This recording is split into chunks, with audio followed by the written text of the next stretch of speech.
All right. Welcome, everybody, to the Performative Design Studio studio lecture. My name is Jonah Fritzell, which most of you know, and then my colleague Ulrika Karlsson will take the second half of this lecture. I've been teaching here at the School of Architecture at KTH for approximately five years, and we've been teaching together for a long time. And we've also been working with research projects together. And I think Ulrika will show some of that work also. Like during the years we will show like some example of design work from the studio, as well as work from our own offices and practices. And during the period that we've been teaching together in studio, like the studio has also been taught together with Daniel Norell, Einar Rode, and Marceline Gau. So those guys should also be included in this. I have my own practice also called Studio A that was established roughly a year ago by myself and my colleague Christian Madsen. And I thought I might use this short lecture as kind of in a way to outline and catalog some of the work we've done so far. And also try to kind of connect it and link it to the kind of methodology that we work with in this Performative Design Studio. So as part of this, I will talk about design research and show examples of how that is integrated in the design work in the studio. As you will see, for sure, there are differences between like the design work that's being done in the studio and the design work that I do that we do at our office. But I will try to kind of establish certain links and a common ground in between the two. So I thought I might start here, and I think it looks familiar to a lot of you guys. We've been reading this essay in the studio this semester called "Ain't Misbehaving" by Jeffrey Kipnis, and he's arguing for a need of obsessiveness toward disciplinary particularities.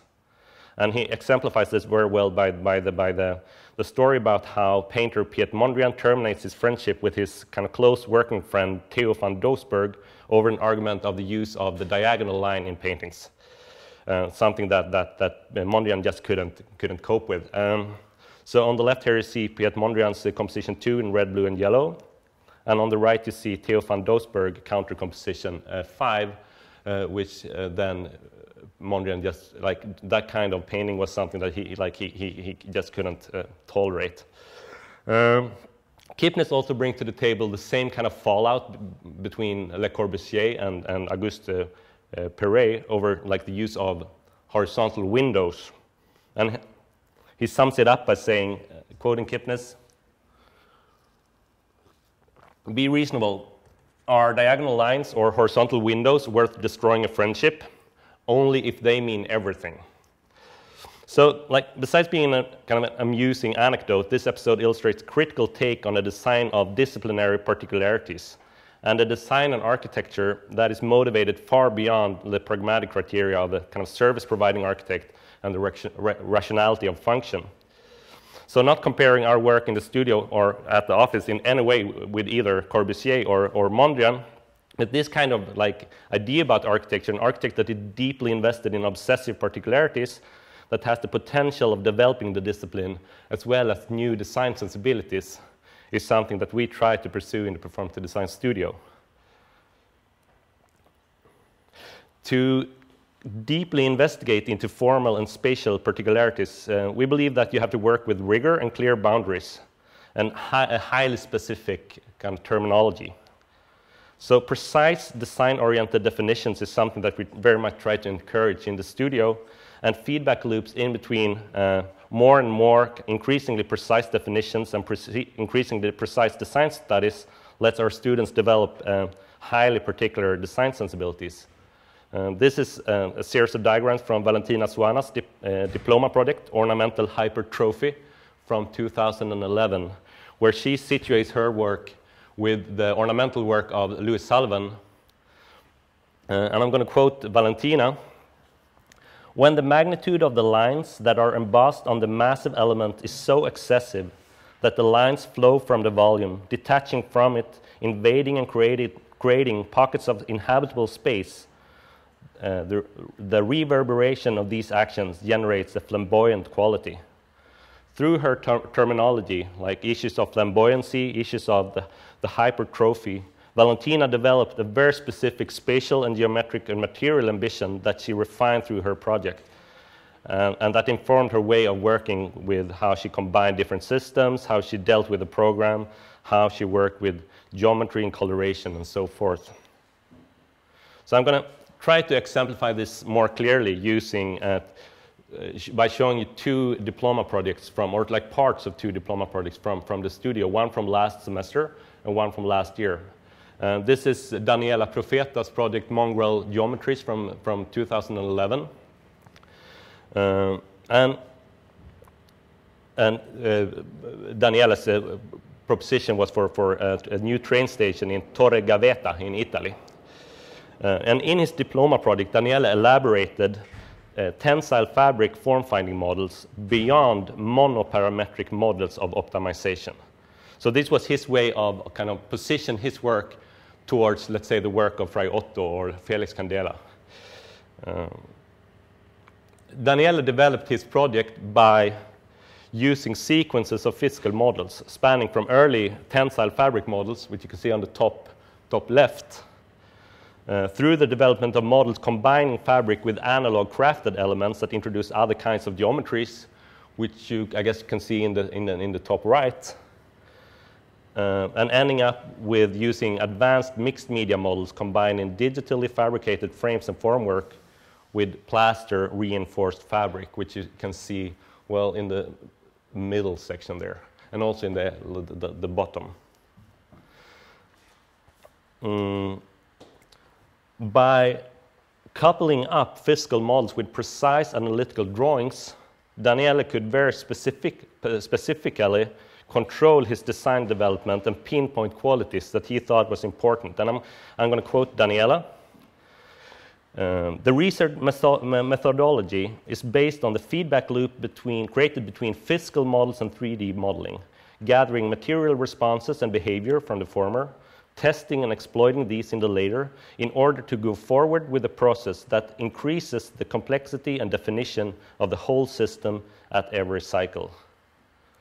So, to be able to design contextual relationships, ground conditions, interior, kind of very particular interior spaces, and interior flows, Daniela developed a structural and geometrical compound system that partly followed the kind of structural logic of the tensile fabrics, and partly was developed independently from that logic to provide kind of a larger variety of possible spaces and articulations. So here you see some of these kind of later mixed media models using 3D printed parts for structure, using the kind of plaster reinforced fabrics. And you can see how that kind of operates as a whole, where some of those parts actually operates as these more kind of optimal tensile structures, whilst other kind of leave that logic and creates other kind of qualities. And you can also see how the material assembly works as a whole. The other project I wanted to show you today from the studio is Elena Guck's diploma project from last semester called Primitive Architecture. It's a proposal for a new sailing school in Lidingö in Stockholm. And Elena's proposal uses a series of cones and conic intersections to create a highly varied structure housing the different parts of the program as it kind of steps down towards the waterfront.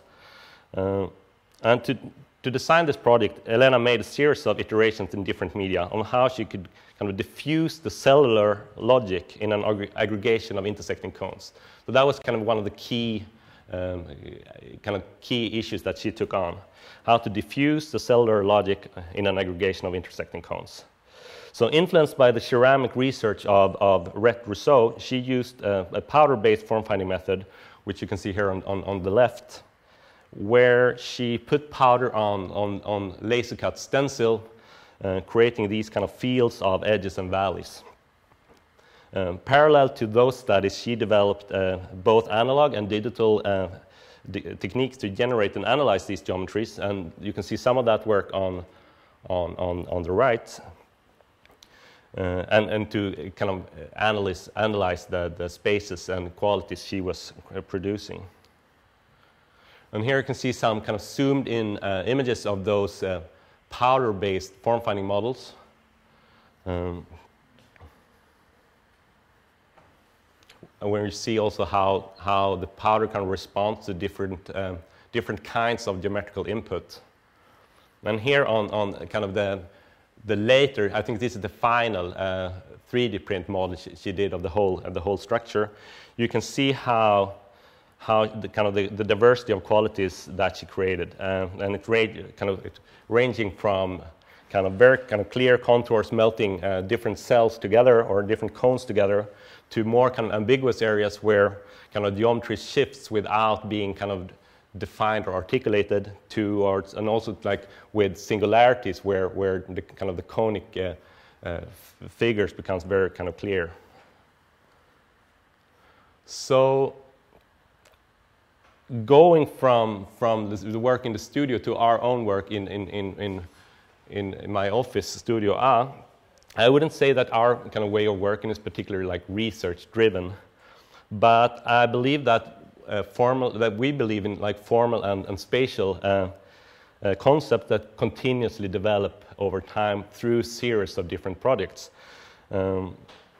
Since our practice is still very kind of newly established, we're still very much in an early phase of kind of formulating and trying out different approaches, but I will try to kind of find kind of a common ground and kind of point out some critical points about the work we're doing. The first project I'm going to show you is a competition proposal for the Våler Church competition in Norway last year. And in this project, like in many other projects, we aim at kind of creating kind of a spatial complexity by combining kind of normative logics for building with kind of local articulations, using more kind of complex geometries and also more maybe advanced fabrication methods. So in this case, like all the walls and kind of the roofs are planar elements basically, and then we use kind of local articulations to kind of build complexity from that. For us, like this way of negotiating between, like for us, this is a way to negotiate between like a kind of Scandinavian pragmatic tradition and kind of contemporary use of geometry and fabrication, kind of computer-aided fabrication and so on. This was a little bit low res, but as a structural diagram, we used a family of truncated or cut-off pyramidal forms to constitute a family of towers from the exterior and the main hall from the interior. So it's kind of a quite simple structural assembly, but it's, again, articulated locally by angled cuts, articulated apertures, and a few strategically positioned curved corners. You will see them later. Oops. So from the interior, you can see how in the main space these pyramidal shapes create this very articulated ceiling where like one large space consists of a multiple of several smaller subspaces. And you can see how light filters into that main space through those apertures in the roof, in the ceiling, and creates these kind of patches that slowly moves through that space. And here on the plan, you can see how that main space relates to the kind of the rest of the program and the secondary spaces of the church, and also how like the outer kind of spaces are created by the positioning of our new church together with the existing chapel on the site. And that's also something that you can see here maybe in the render, where you see the whole thing and you see how it kind of works together with the existing chapel.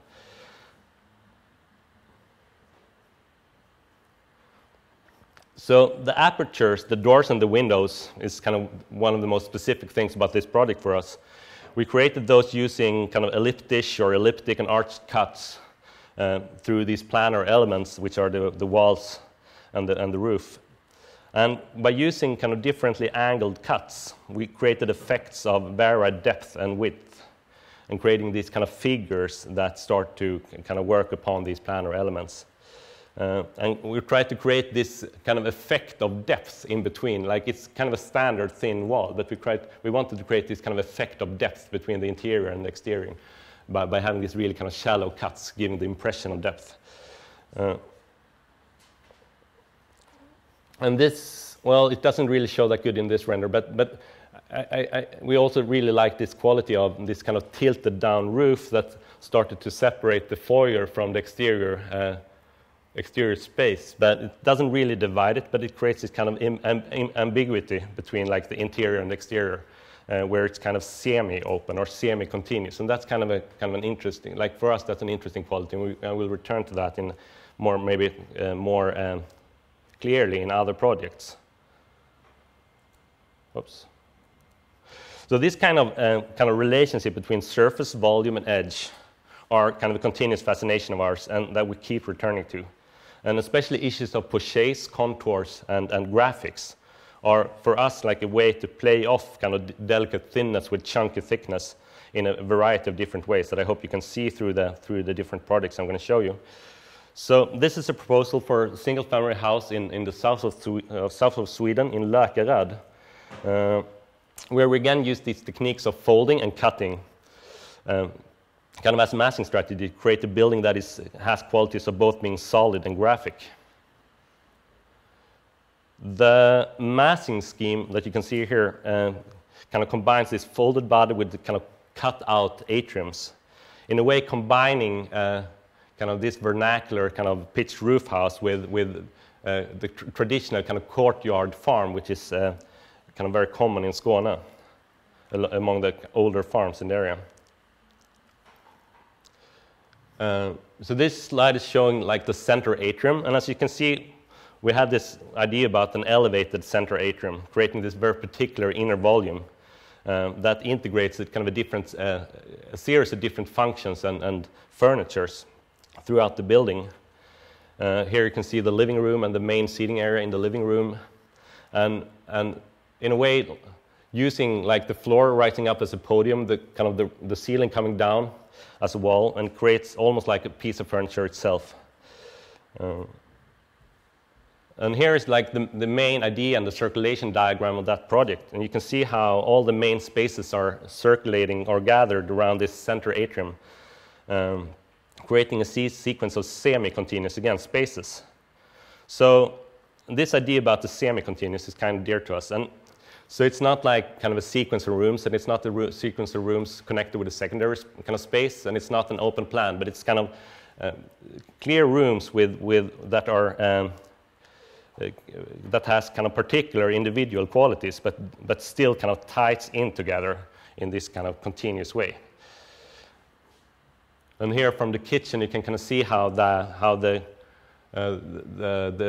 atrium levels with the counter, creating this almost like expanded balcony flower box quality that dislocates the ground plane, which we also thought was kind of an interesting quality in this project. Another kind of interest of ours is directionality, and that's, of course, related to the kind of continuous, semi-continuous quality. This is for sure influenced by projects and sensibilities that was circulating like while we were studying in the early and mid kind of 2000s. And like this is a slide showing a project we did or doing for a refurbishment of kind of a raw basement space in Stockholm into an office. So, and here again we use the concept of poché and contours to organize and articulate the space. And you can see, like, we used a kind of a cloudy, mirrored, thick wall that separates, like, the space into two subspaces, and also kind of hiding a kind of existing bathroom and a series of existing plumbing and etc. in the middle. And then through that kind of thick wall, poché, we have this kind of thin cutout in pink wood fiber boards. And from the other side, you can see how that kind of thin pink cutout passage is expanded into a kitchenette and a workspace area. And here you can also see, like, an important aspect of our work, I think, is how we work with concept and materials and materiality. And for us, rendering is kind of a huge part of that. Like, we use rendering a lot as kind of a speculative tool to be able to work with materiality in a new way.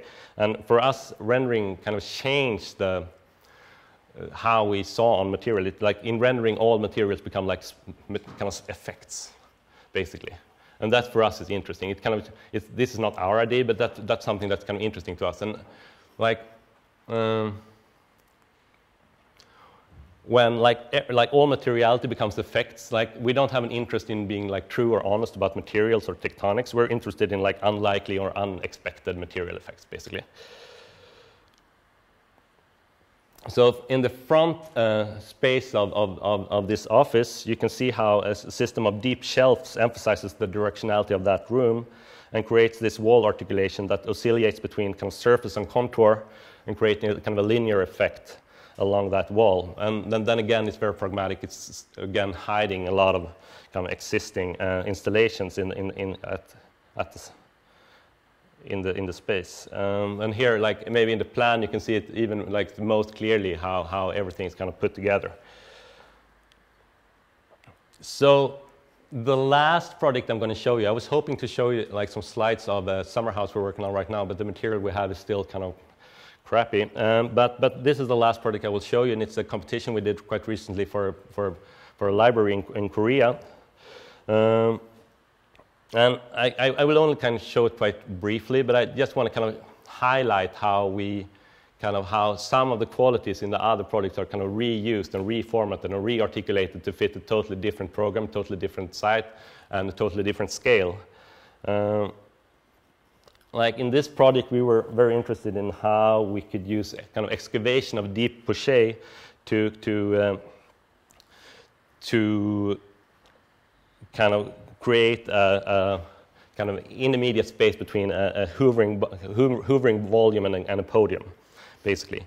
So we used a series of deep cuts through kind of this kind of graphically ornamented surface to create like this interstitial space between the foyer and the elevated library. So the main part of the library is up there. And again, creating this kind of semi-continuous kind of walk from the street up through the building. And we also kind of like the idea of that this kind of highly ornamented, like fifth facade of the building becomes the main facade, and that the interior actually becomes like the main facade of the building, which was kind of a quality we liked since it was a public library. So to wrap everything up, like with this series of academic and office projects, I wanted to illustrate how particular design sensibilities are developed in and in between the projects. In the student work, the development takes place in the formatting of investigations into design research and then kind of developed into design projects. While in the office or the work from our office, it happens even more, I think, in between projects. And it happens in the returning of design moves, in the development of techniques and sensibilities that are kind of developed and refined throughout these kind of series of projects and that we hope to kind of continue developing. So we don't believe in beginning a new project with an empty paper. We believe in the continuous development and refinement of ideas and sensibilities from one project to another. And then, like, of course, we're kind of open for new input, but we're not totally stuck. But we never start from nothing in our project, and I think that's kind of the key point, maybe. And that's it for me. And now Ulrika will take over.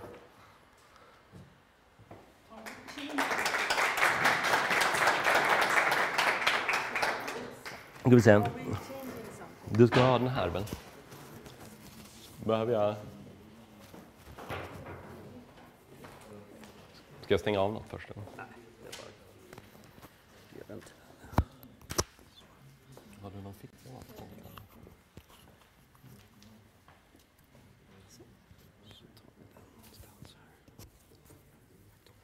Oops.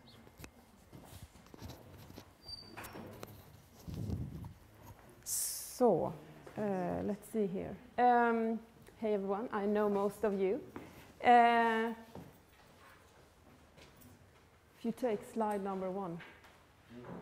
Perfect. So I will also continue talking both about the teaching Jonah and I are doing here at... You have to stay. Okay, sorry.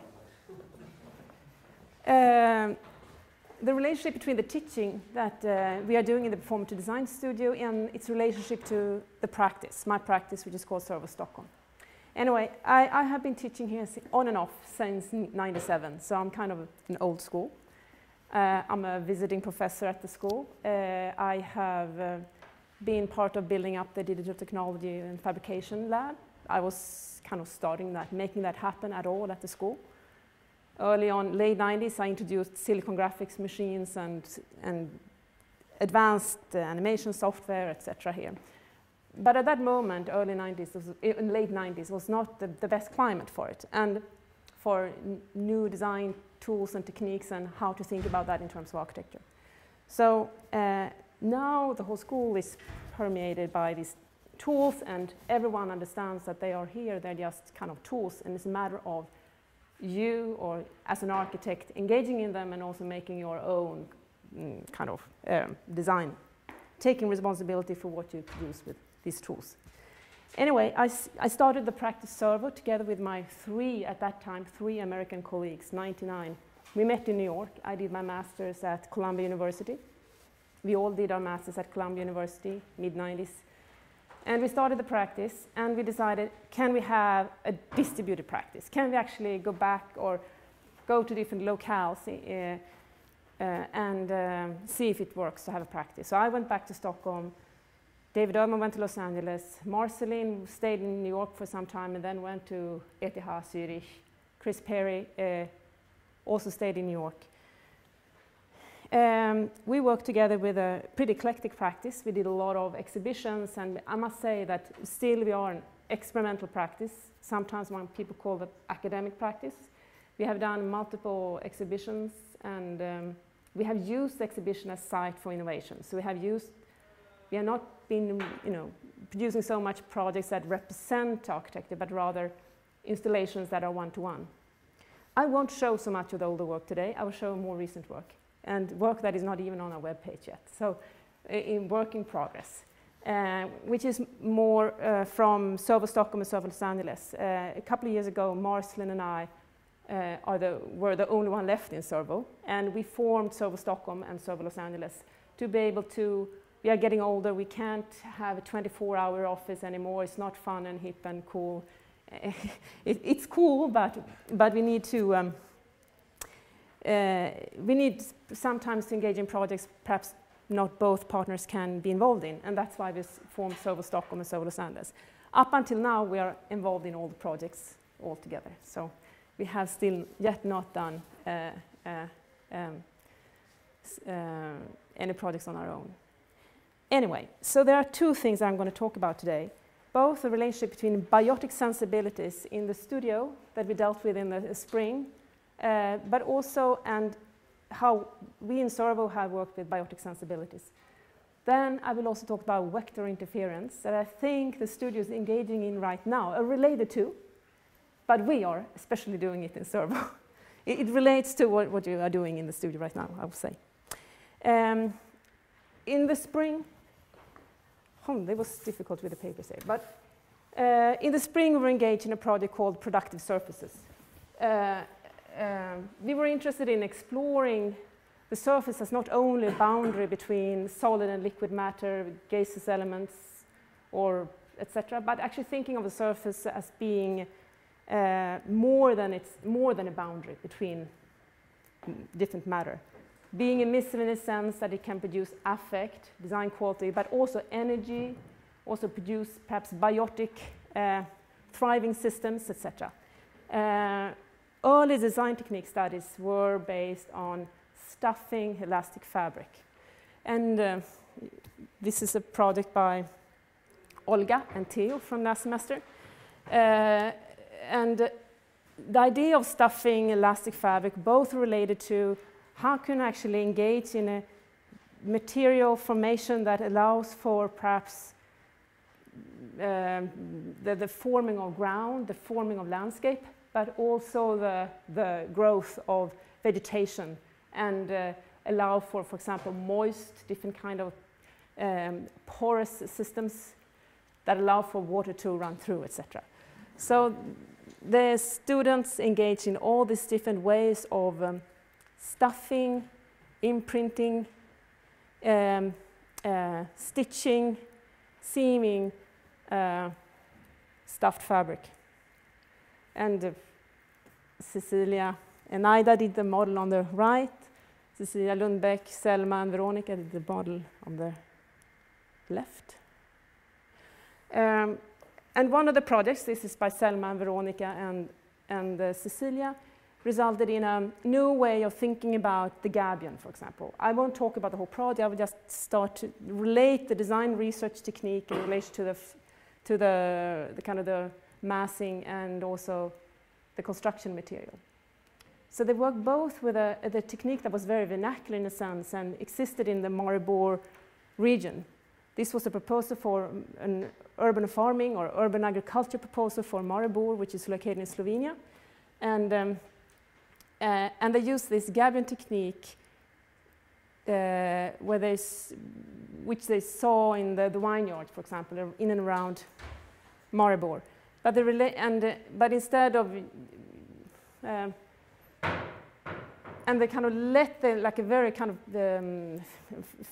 firm material or solid material that is very, very stale in its sense, the stone, take on a more almost fabric-like, soft, gravitational quality, and couple that with a hard shell structure that forms the roof.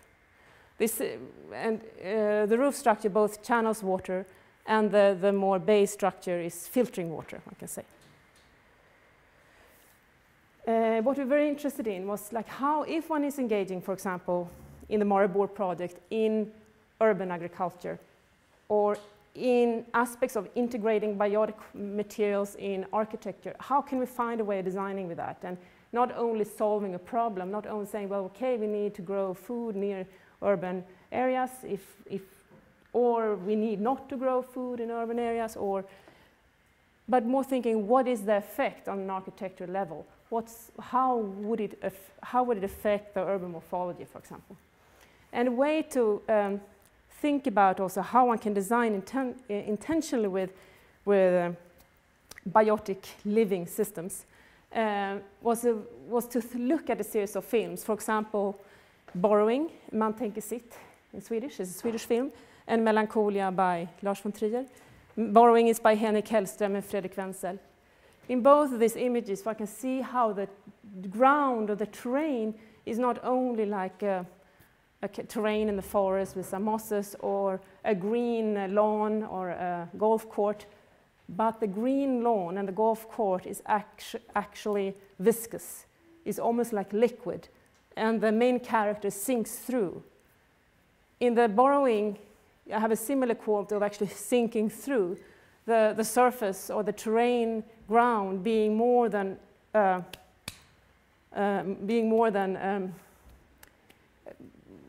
what is it? Viscous in another manner than the golf course. Of course, these are constructions. These are visual constructions through cinematic techniques. So the use of cinematic techniques. But the idea was to how can you start to think as a designer of how you can design with biotic materials or living or organic materials, and what effect can they have on architecture. And also understand that working with biotic materials is not only green, is not only kind of a green thing on the architecture drawing or an architectural model, but actually is not neutral in that sense, but actually needs to be constructed. Like it needs to be defined and constructed intentionally. In terms of urban agriculture and how to integrate urban farming in cities has been kind of a long debate and a long interest in architecture. And on the right-hand side, you see the new regional pattern by Ludwig Hilbersheimer. Frank Lloyd Wright also did proposals for integrating urban agriculture in city environments. But they were very interested in the whole thing of decentralization and going from the figured city to more of a kind of a field quality and decentralizing the city. In Maribor, where the students worked, which is in the end or the edge of the Alps, where the Alps descend into the kind of plains in Slovenia, one both had a bow-like terrain where the city is situated, which really becomes almost like a landscape that actually suggests a figure, a grander figure in the landscape. The city has already wineries and farming coming very close in proximity to the city center. So it's already field qualities in the city center, almost in Marburg. So the double or the interplay between the figure and the field, and whereas that is situated in the idea of the city or in the idea of the landscape, is ambiguous in Marburg. And therefore something that we in the studio engaged in. Here you can see some of the models that were done, mixing more kind of analog techniques for model making with 3D printing techniques for model making. Here's an urban plan showing how the water level will change in Marburg over time and then allow for different kinds of farming. This is another project by Olga and Theo, and how they also use different modeling techniques, both analog and digital modeling techniques, to engage in the notion of the biotic. And their urban plan, that was very much of a ravine, almost like a gutter, which drained water and the intention was to direct water in different ways. I won't go too much into it because it becomes too long. Hydrofoil, Hydrodynamic green roof, is a project that my colleague Marcel Ngao and I developed. Jonah Fritzell worked with us on the project as well. We have been very, very interested in the aspect of entropy. This is an art project by Robert Smithson. He's also very interested in aspects of entropy. And this is called half-bird shelter. And it's on this is a small shelter on a campus in the States, Ohio. And he decided to see how long will this structure stand up. So he took a truckload of dirt, and he came to this shelter and he poured this dirt on the shelter, and until the shelter collapsed. So he was informing, like through the process of adding information, seeing how long does this kind of, is it architect, does it hold up as architect, and when does it collapse? When does the information load become too much and actually collapses? And this is a way how Robert Smithson sometimes worked with notion of entropy. And we have been interested in engaging in processes that might interfere with architectural kind of the architectural everyday control that we have through the use of the computer, so through the use of precise geometries, through the kind of the interest and the desire to precisely translate drawings and codes to material. So how can we were interested in how can one engage in a process that might allow for other things to inform the design, other processes that we can't control in the same way. So one way was to engage in biotic material, vegetation. And this is a proposal for an academic building, Stockholm Resilience Center for the Albano region north of here. And it's like a pretty big block, and it's focused on the roofscape. How we wanted to engage in the roof was to see if we can allow for different kinds of effects of depending on the precipitation of the year, or how sun has been on the year, how dry it has been, and allow for that the green roof might not always be green or might not always be yellow, but might sometimes become dirt and might sometimes become more orange, or might sometimes actually not perform in the sense that you not perform in a kind of one idea of the roof, but actually be more of a kind of a live roof. We worked together with an ecologist, Tobias Emilsson from Swedish Agriculture University, who is a specialist on green roof, and we created a way of linking the green roof or the construction of the green roof to the different biotopes in and around the area. So we located the different biotopes in and around the area and wanted to work with the green roof as a stepping stone between different kind of biotic systems. So we had anything from a dry system to meadow vegetation to more wetter or wetter systems. And the idea is usually you see a green roof is usually one kind of biotope. You see a meadow, or you see a grass, or you see sedum, or you see, I think sedum, what is that in English? It's succulents. And it's almost like a monoculture. You can buy them by the roll and you roll them out. But what we were interested in was to have a variegated roofscape to allow for also a biodiversity. And how we worked with that was to link kind of the manipulation of the geometry of the roofscape, the manipulation of the terrain of the roofscape. So creating these cavities and depressions and creating these hills or protuberances so that soil and soil depths would become different, and also how water will run on and around it will affect the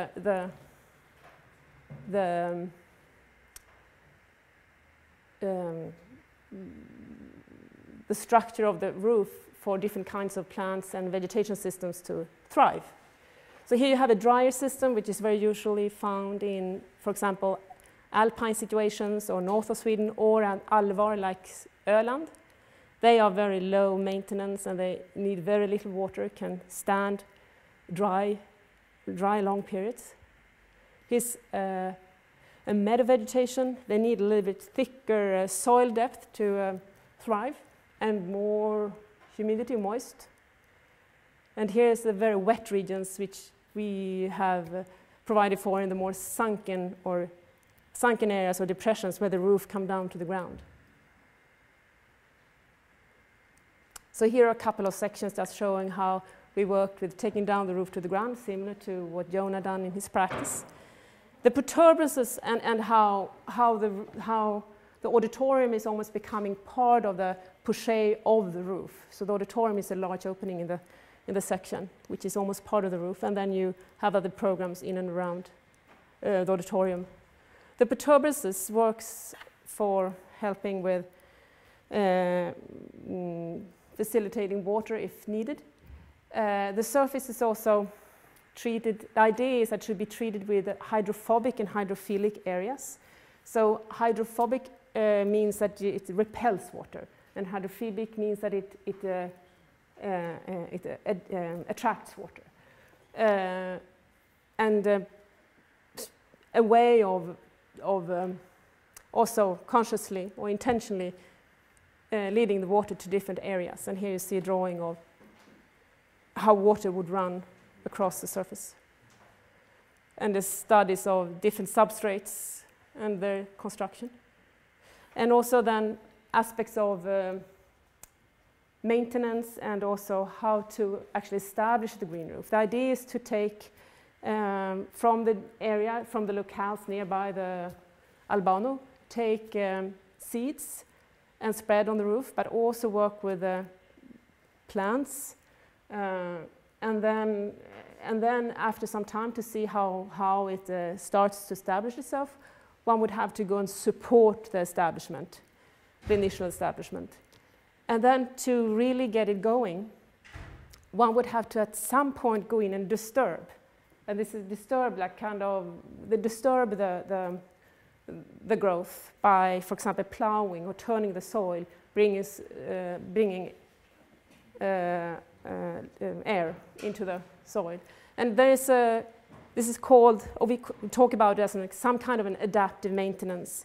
It's about supporting the structure, supporting the roofscape with inserting new plants, but also through seeding and hay transfer, but also through sometimes disturbing the system. And of course, we were interested in the aspect of disturbance and how you can actually have to irritate or interfere with a roofscape in terms of a design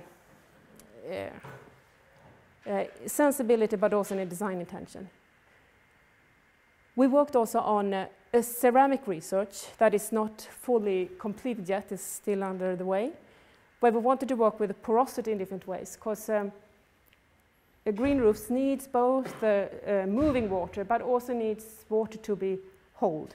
So the idea was to work with different layers, where you have the lowest layer is totally proof and waterproof, water repellent. The second layer has a microporous quality, which works with capillary forces. It can hold water a little bit, like a pot, like a flower pot. And the upper level of the ceramic is macroporous. It's more almost like it's visible to the eye, and it's for plant roots to clinch on and to fasten themselves onto the ceramic. This would most likely lead to cracking, and we were interested in allowing for that cracking, and then over time, when the green roof establishes itself and matures, it will create these composite layers that become very, very stable, but also flexible, of both vegetal matter, biotic matter, and ceramic abiotic matter. We also developed a small design for a similar design, or a small design for a villa outside Stockholm, where we also the client was interested in having a green roof and working with different kinds of biotopes. And here's a series of studies for different kinds of roof structures for that small villa. In the end, the client only could afford the version A. But here we also identify different regions, working with different kinds of biotopes and plant vegetation systems. This roof also comes down to the ground, creates a small wetter area. And here is under construction. It's still under construction, so but here are a couple of renderings that also show how the vegetation, how the biotic system would establish itself or transform or change over the years. Mismatch. Now we come closer to what we're doing now in the studio. I mean, in relation to what I talked about, the whole thing of the control of the geometry through digital design, or even not only architects, but all of us are engaged in or using digital tools for writing or for communicating. That whole environment is related to some kind of mathematical control and precision. And continue to be interested in how can one work with processes that we can't mathematically control in the same way, and how would that inform architecture? How can we work with corruption of information? How could that be a design driver? How can interference become a design driver? Etc. Mismatch, which the studio called now, was a way to kind of a reaction to, but also of kind of the ubiquitous parametric architecture that we see around us today. That is in a kind of ever smoothness, or these supple surfaces that are produced or generated or designed through parametric tools with with a very kind of controlled computational manner. How can we work with these tools, these parametric tools, but yet allow for other kind of designs that might not only be might introduce aspects of breakage, or might introduce aspects of interference, or might introduce other aspects that would interfere with the ever smooth surfaces that we see in contemporary architecture today. In the studio now, they are designing Comic Center, and the Comic Center will be here in Stockholm, and it's related also to a building typology, a typology of the atrium. And to the left you see a villa in Pompeii with a classical atrium. The light is coming from the compluvium, casting a light figure on the ground by the impluvium, the recession in the floor of the building. On the right-hand side you see Möbius, Jean Möbius Giraud, comic designer, who just died last spring. And I forgot what this comic was called. Here you see the House of Future by Allison and Peter Smithson to the left, and another Jean Möbius-Giraud comic. It's from the Arksas Arksas series. So Allison and Peter Smithson is also an atrium building, a small villa, one-family villa.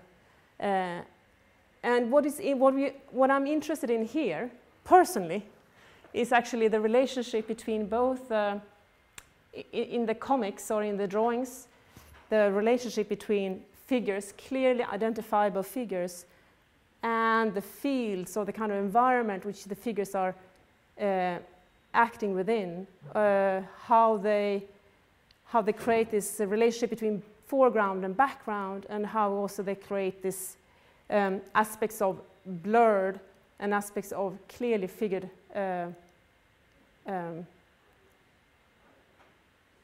contexts. In the House of the Future, you see a series of clusters of built spaces that occupies or interfere with the edge of the atrium.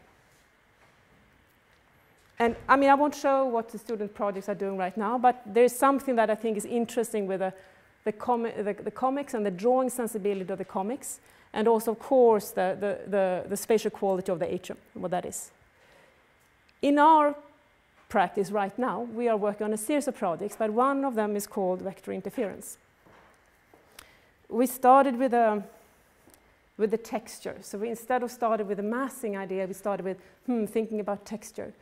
We are designing right now a small building or a pavilion for KTH. It's an interdisciplinary design project between several departments here at KTH, but also the Building Technology Department, School of Architecture, but also we are collaborating with Tobias Emilsson again from the Swedish Agricultural University, and also AKT and Hanif Kara, who is a teacher here as well at the school. And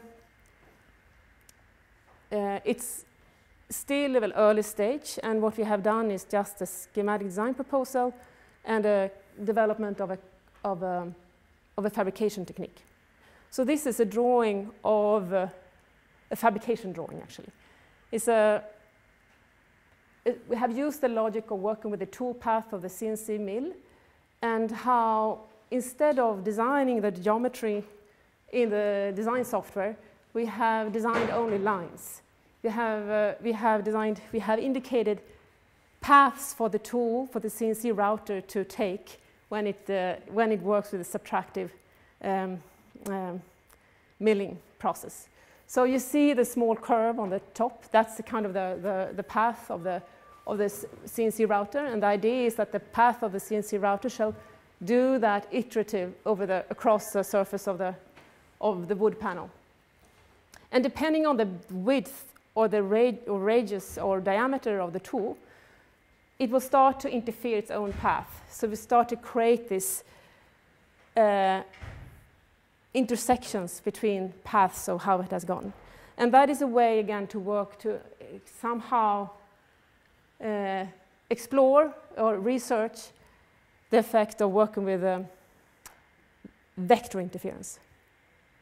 And here you see some of the material studies. We have worked with a surface treatment, which is soot, so which blackens the wood, and soot has been used classically to conserve wood, so it resists better weather and tear.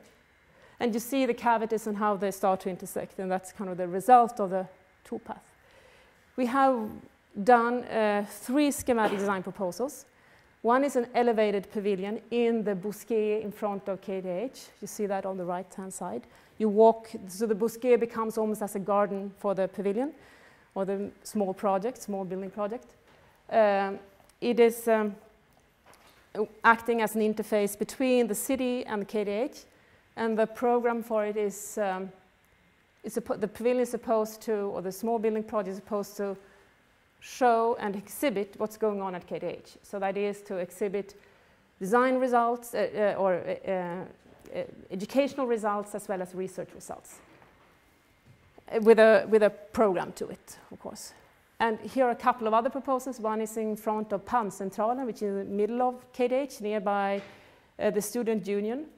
Here is a smaller, more mediated electronic environment, but also the same program. The idea is to work with education and research, the exhibition of the education and the research at KTH. And here you see again how it relates to the biotic or the park landscape in and around KTH, and creates these cavities and almost like embraces the trees that are around it. On the roof of the small building, we have worked with a biotic roofscape that is a moss garden. And the idea for the moss garden is to work with a series of color groups. Since this is a very small building, we can't think of making like grand linkages to other biotic environments in and around KTH. Of course, it will work as a stepping stone for species migration, etc. But it's smaller, it's not a whole block. Like the hydrodynamic or the Hydrofoil project was such a large block, so it would have a great impact for the biodiversity of the area. This will, of course, support the biodiversity, but it's smaller. So we almost treat this more as a garden. And then we were thinking of working with mosses in different color groups and addressing, assigning different color groups to the different cavities in the roofscape. And over time, these colors, through the spreading of spores, because since the mosses are spores, they are, you only crush them. You dry them and you crush them, and everything is, reproducible. So over time, the color regions will start to mix and form this mixed color surfaces, and perhaps also leave the strict confine of the bowl.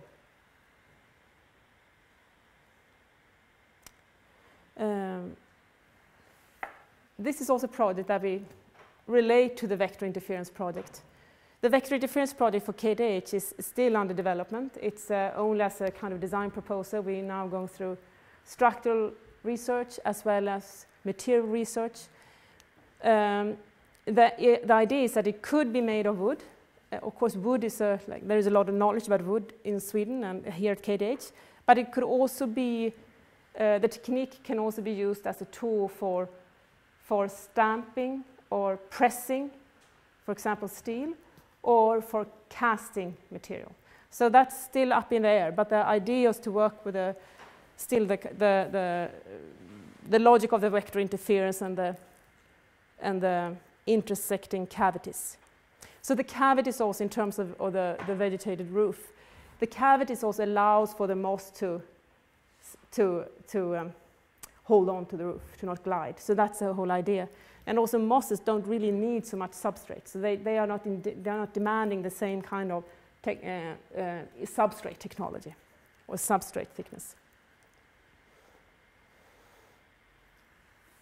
This is a kind of a smaller project. It was done it's still up, goes down 3rd of December, I think. It's at Bonniers Konsthall. It's an exhibition design for the sound, or for the art exhibition More Than Sound.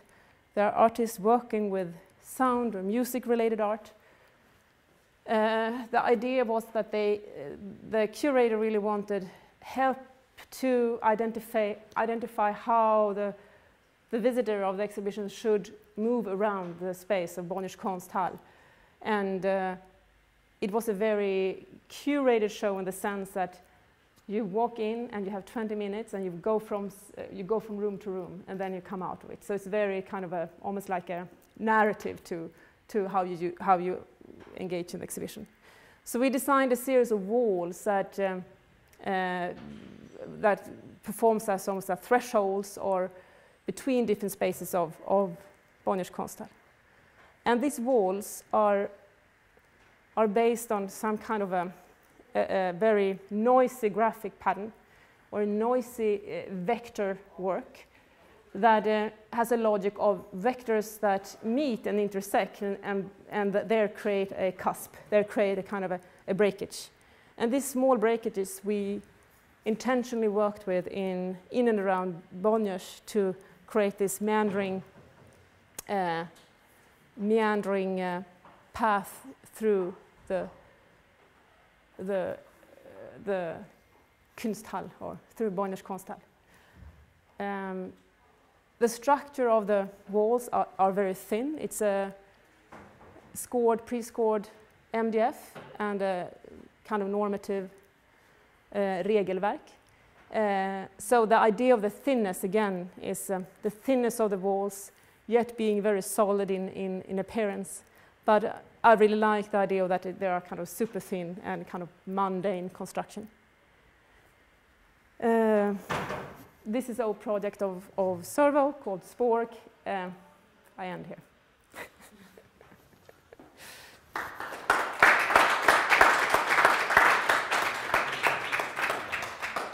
So, do you have any questions to Jonah and me? I didn't use my papers, so I don't know if I was made sense at all. They were here, so I don't know. Luciano. I have one question. When you, it's about the theme of mismatch and this whole idea of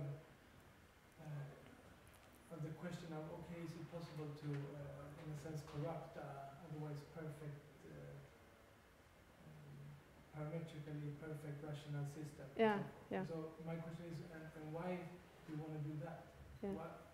What is, I mean, I could think of why, yeah. But what do you think is the point of doing that? Is I mean, to yeah, be like, what's the point? Yeah, the point.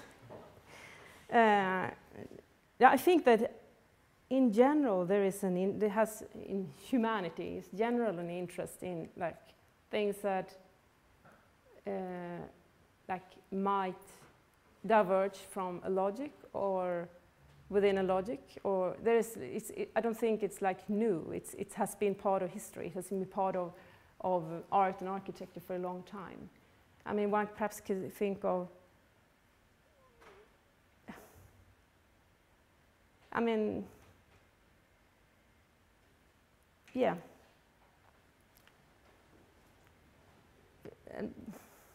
Jonah, do you want to? I see it as I see it as more kind of, it's of course to contemporary, in a more of a contemporary approach. I think that's to work with both the logic of our tools, or whether they are digital or whether there's like knowledge about architecture, or, our tools that we have at hand. To work with those, but also to be sensitive to disturbances or corruptions, creates a kind of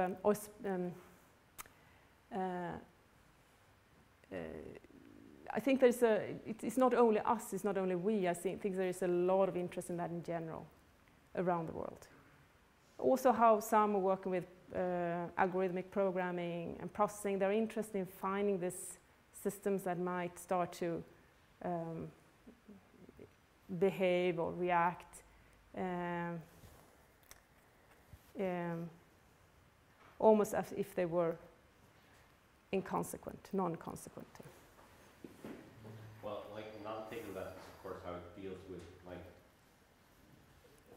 whether like if much of the permanent projects we've seen or are seeing both on the like blogs and magazines, but also in built work, like are very much based on field conditions in one way or another.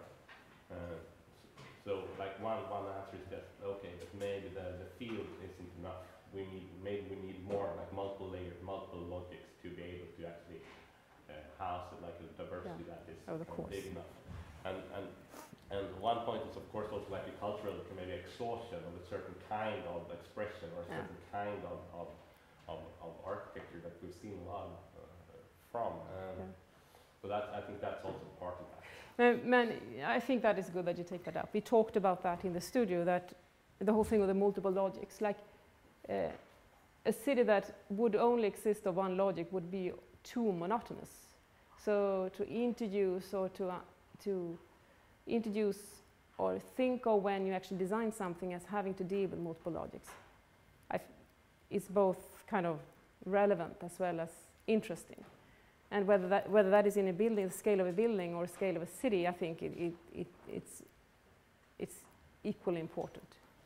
And that, again, that's not new. It has existed, and the interest in also the how to work, how to negotiate between materials, or how to negotiate between different logics in the system has been part of architecture. I mean, again, if one looks at Jörn Utzon, for example, and we sometimes show him some of his drawings in the introductions to studios. I was not thinking of the Bagsved church, I was thinking of the one which is not built. Silkesborg.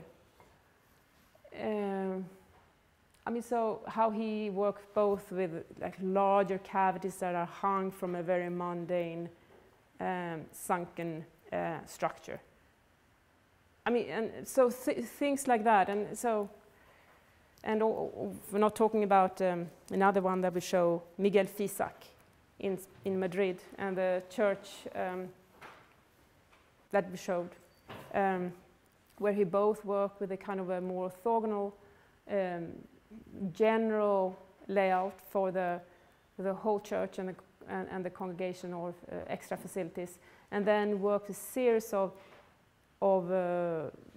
specific interventions in and around the church area, where he worked with this we have worked with this kind of curved ruled surfaces. It must be ruled surfaces to create some kind of other spatial quality, as well as how to let in light, as well as structural idea. I think another aspect of the kind of the mismatch towards like a parametric project is basically the logics of which many parametric projects are built by is like a complementary logic. Let's say they have repetition of components somehow that are supposed to or are doing for sure in many projects kind of different stuff for you basically. And the beauty of the parametrics that you can change the kind of the kind of parameters for each of those kind of cells or each of those components. And then within that system, you have the opportunity to then add a lot of cells, right? But that's basically what you can do. You can have one that is very large. You might even be able to push that quite a lot to have that to go beyond, like say, kind of gradient logic, which kind of is built in a lot of those systems. That might do radical shifts. That might do a lot of stuff, right?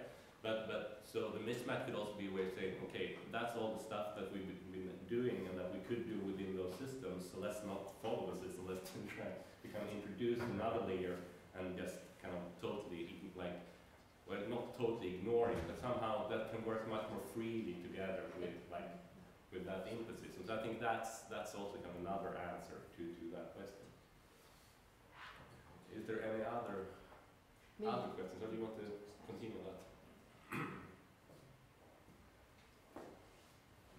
All right. Any more questions? I think our time